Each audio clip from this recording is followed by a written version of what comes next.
अब हमारा टॉपिक है कंप्यूटर ऑर्गेनाइजेशन एंड आर्किटेक्चर, जिसके अंतर्गत हम डिस्कस करेंगे टॉपिक मेमोरी के बारे में। कॉन्सेप्ट ऑफ मेमोरी हमने ऑलरेडी मेंशन किया है कि डिजिटल कंप्यूटर वर्क करता है एक स्टोर प्रोग्राम कॉन्सेप्ट पे, जो कि इंट्रोड्यूस किया गया था बाय वॉन न्यूमैन। हम यूज़ करते हैं memory to store the information, जिसमें इंक्लूड होता है प्रोग्राम और डेटा दोनों। बहुत सारे रिसर्च के कारण हम डिफरेंट तरह के मेमोरीज़ को यूज़ करते हैं। हम डिफरेंट तरह की मेमोरी डिफरेंट लेवल पे यूज़ कर सकते हैं। किसी भी कंप्यूटर की मेमोरी ब्रॉडली कैटेगराइज होती है दो कैटेगरीज में, इंटरनल और एक्सटर्नल। इंटरनल मेमोरी का यूज़ किया जाता है सीपीयू के द्वारा टू परफॉर्म टास्क, और एक्सटर्नल मेमोरी का यूज़ होता है बल्क यानी बहुत सारी इन्फॉर्मेशन को स्टोर करने के लिए, जिसमें कि बहुत तरह का लार्ज सॉफ्टवेयर हो सकता है और डाटा हो सकता है। मेमोरी का यूज़ किया जाता है to store the information in digital form. Memory hierarchy को गिवन इस तरीके से दिया जा सकता है: register, cache memory, main memory, magnetic disk, removable media जिसे मैग्नेटिक टेप भी कहा जाता था। रजिस्टर ये पार्ट है एक सेंट्रल प्रोसेसर यूनिट का, इसलिए यह सीपीयू के अंदर पाया जाता है। इन्फॉर्मेशन मेन मेमोरी से लेकर सीपीयू को दिया जाता है और इस सारी इन्फॉर्मेशन को रजिस्टर में स्टोर किया जाता है। स्पेस और कॉस्ट से रिलेटेड कांस्टेंट के कारण हमारे पास लिमिटेड नंबर्स ऑफ रजिस्टर है सीपीयू में। ये बेसिकली फास्टर डिवाइस है। कैचे मेमोरी एक स्टोरेज डिवाइस है जो कि सीपीयू और मेन मेमोरी के बीच में प्लेस किया जाता है। ये एक सेमीकंडक्टर मेमोरी है। ये बेसिकली फास्ट मेमोरी डिवाइस है और यह मेन मेमोरी से ज़्यादा फास्ट है।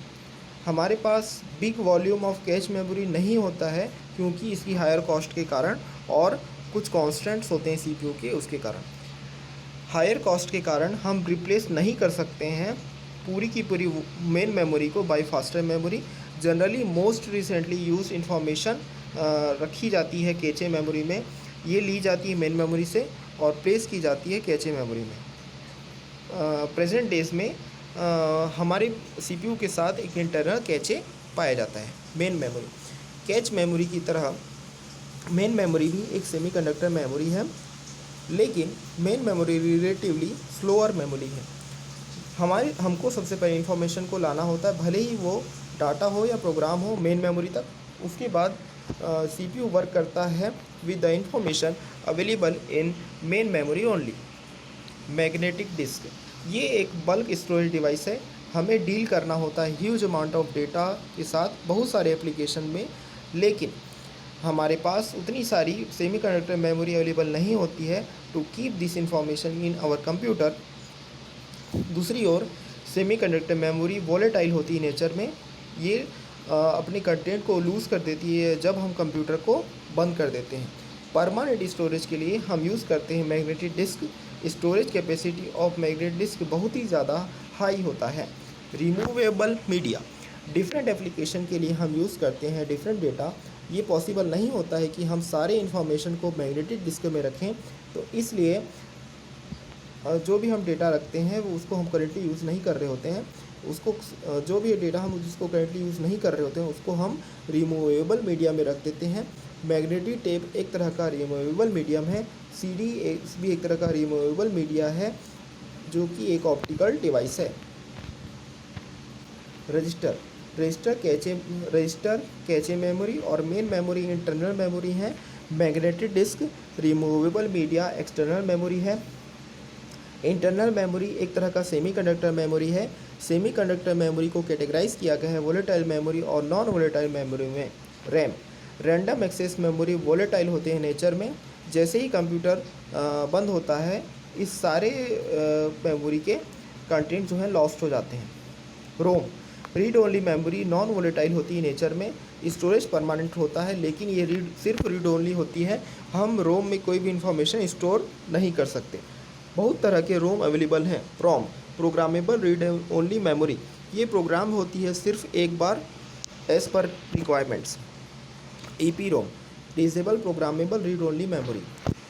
इस मेमोरी के कंटेंट्स इरेज हो सकते हैं और स्टोर किया जा सकता है न्यू डेटा मेमोरी में। इस केस में हमें इरेज करना होता है पूरा information. Double E PROM, electrically erasable programmable read only memory. इस तरह की मेमोरी में contents of a particular location change किए जा सकते हैं without affecting the contents of other location. Main memory of a computer एक सेमीकंडक्टर मेमोरी होता है। Main memory unit of computer basically consist करता है दो तरह की मेमोरी से, रैम रैंडम एक्सेस मेमोरी जो कि वोलेटाइल होती है नेचर में, रोम रीड ओनली मेमोरी जो कि नॉन वोलेटाइल होती है। परमानेंट इंफॉर्मेशन रखी जाती है रोम में और यूज़र स्पेस होता है बेसिकली रैम में। स्मॉलेस्ट यूनिट ऑफ इंफॉर्मेशन को बोला जाता है बिट या बाइनरी डिजिट, और एक मेमोरी सेल में हम स्टोर कर सकते हैं 1 bit of information. 8 bit together को बोला जाता है byte. Maximum size of main memory जो कि यूज़ किया जा सकता है कंप्यूटर में, वो डिटरमाइन किया जाता है बाय द एड्रेसिंग स्कीम। एक कंप्यूटर जो कि जनरेट करता है 16 बिट एड्रेस, वो कैपेबल होता है ऑफ एड्रेसिंग अप टू 2 की power 16 which is equal to 64 K memory location. Similarly 32 bit addresses के लिए टोटल कैपेसिटी होता है 2 की पावर 32 जो कि इक्वल होता है 4G मेमोरी लोकेशन की। कुछ कंप्यूटर्स में smallest addressable unit of information एक मेमोरी वर्ड होता है और मशीन को बोला जाता है वर्ड एड्रेसेबल। कुछ कंप्यूटर्स में इंडिविजुअल एड्रेस असाइन होता है for each type of information और इसे बोला जाता है बाइट एड्रेसेबल कंप्यूटर। इस तरह के कंप्यूटर में 1 मेमोरी वर्ड कंटेन करता है 1 और मोर मेमोरी बाइट्स जो कि एड्रेस किया जा सकता है इंडिविजुअली। ए बाइट एड्रेसेबल 32 बिट कंप्यूटर में हर मेमोरी वर्ड कंटेन करता है 4 bytes. A possible way of address assignment diagram में दिया गया है, जहां पर address of a word is always multiplier of 4। यदि वर्ड एड्रेस 0 है तो बाइट एड्रेस होगा 0 1 2 3, वर्ड एड्रेस 0 तो बाइट एड्रेस होगा 4 5 6 7। 32 bit address bus word size is 32 bit. Main memory usually design किया जाता है to store and retrieve data in word length quantities. The word length of a computer is generally defined by the number of bits actually stored और retrieve in one memory address. मान लीजिए हम एक machine को consider करते हैं जिसमें 32 bit address बस है। यदि वर्ड साइज 32 बिट है तो हाई ऑर्डर 30 बिट स्पेसिफाई करेगा एड्रेस ऑफ अ वर्ड। यदि हम एक्सेस करना चाहते हैं any byte of the word तो ये स्पेसिफाइड होगा by the lower 2 bits of the address bus. Data transfer between main memory and CPU takes place through 2 CPU registers, MAR memory address register, MDR memory data register. यदि MAR k bit long है तो total addressable memory location जो होगा वो होगा 2 की power k। यदि MDR n bit long है तो n bit of data transfer होगा 1 मेमोरी साइकिल में। Transfer of data takes place होता है थ्रू मेमोरी बस जो कंसिस्ट करता है एड्रेस बस और डाटा बस को। एबो एग्जांपल में साइज ऑफ डेटा बस होता है n बिट और साइज ऑफ एड्रेस बस होता है k बिट। ये ऑल्सो इंक्लूड करता है कंट्रोल लाइंस जैसे कि read write and memory function, complete MFC for coordinating data transfer. Byte addressable computer के केस में एक दूसरी कंट्रोल लाइन एडेड होती है to indicate the byte transfer instead of the whole word. Memory operation के लिए CPU इनिशिएट्स करता है एक memory operation by loading the appropriate data is that address to MAR। यदि ये एक मेमोरी रीड ऑपरेशन है तो ये सेट करता है रीड मेमोरी कंट्रोल लाइन को 1 पे। उसके बाद contents of the memory location brought to MDR होता है और memory control circuitry indicate करता है इसे CPU by setting MFC to 1। यदि ऑपरेशन एक मेमोरी राइट ऑपरेशन है तो CPU प्लेस करता है डेटा MDR में और सेट्स करता है write memory control line to 1। जब कंटेंट्स ऑफ MDR स्टोर होता है स्पेसिफाइड मेमोरी लोकेशन पे तो मेमोरी कंट्रोल सर्किटरी इंडिकेट्स करता है end of operation by setting MFC to 1। एक useful measure of the speed of memory unit एक ऐसा टाइम होता है जो कि इलेप्स होता है between the initiation of an operation and the completion of the operation. For example, the time between read and MFC. This is refer to as memory access time. Another measure जो होता है memory cycle time. ये होता है minimum time delay between the initiation two independent memory operation. Example के लिए two successive memory read operation. Memory cycle time slightly larger होता है than memory access time. Binary storage cell. Binary storage cell जो होता है वो होता है basic building block of a memory unit. Binary storage cell store करता है 1 बिट ऑफ इंफॉर्मेशन जो कि मॉडल होता है by N S R latch with in associated gates. This model of binary storage cell is shown in figure.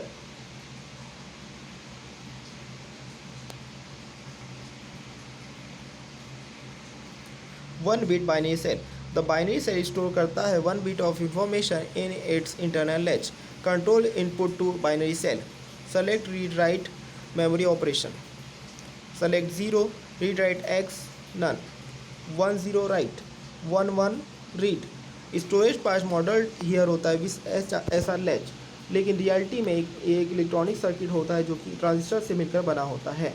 Memory constructed with the help of transistor is known as semiconductor memory. The semiconductor memories को term किया जाता है random access memory क्योंकि possible होता है to access any memory location in random. Depending on the technology used to construct a RAM, there are two types of RAM: SRAM, static random access memory; DRAM, dynamic random access memory. Dynamic RAM DRAM, एक DRAM बना होता है sales से जो कि store करता है data as charge on capacitors. The presence और absence of charge in a capacitor is interpreted as binary 1 और 0। क्योंकि कैपेसिटर में एक नेचुरल टेंडेंसी होती है to discharge due to leakage current, तो डायनेमिक रैम रिक्वायर करता है periodic charge refreshing to maintain data storage. The term dynamic refers to this tendency of the stored charge to leak away even with power continuously applied. एक typical DRAM structure for a individual cell जो कि store करता है 1 bit of information, वो आपको diagram में दिखाया गया है। राइट ऑपरेशन के लिए एक वोल्टेज सिग्नल अप्लाइड होता है to the bit line B। एक हाई वोल्टेज रिप्रेजेंट करता है 1 और एक लो वोल्टेज रिप्रेजेंट करता है 0।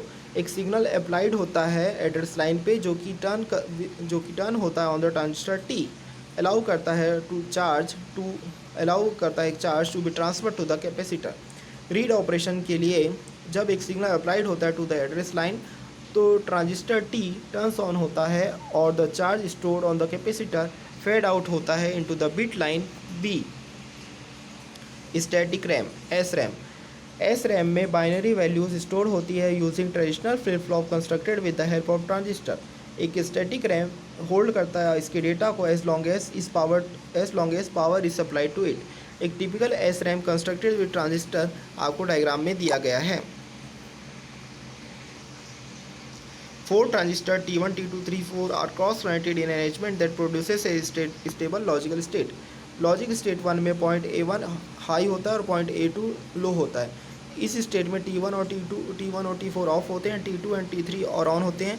लॉजिक स्टेट 0 में पॉइंट A1 इज लो होता है और पॉइंट A2 इज हाई होता है। इस स्टेट में T1 और T4 ऑन होते हैं and T2 and T3 are of होते हैं। दोनों स्टेट स्टेबल होते हैं as long as the DC supply voltage is supplied. Address line का यूज़ होता है टू ओपन और close a switch which is nothing but another transistor. Address line control करता है 2 ट्रांजिस्टर T5 और T6 को। जब एक सिग्नल अप्लाइड होता है इस लाइन पे तो 2 ट्रांजिस्टर स्विच ऑन होते हैं अलाउइंग ए रीड और write operation. For a write operation the desired bit value is applied to line B and its complement is applied to line B bar. This forces the 4 transistor T1, T2, T3, T4 into the proper state. For a read operation, the bit value is stored from the line B. When a signal is applied to the address line, the signal of point A1 is available in the bit line B. Next topic में हम आपको बताएंगे SRAM versus DRAM।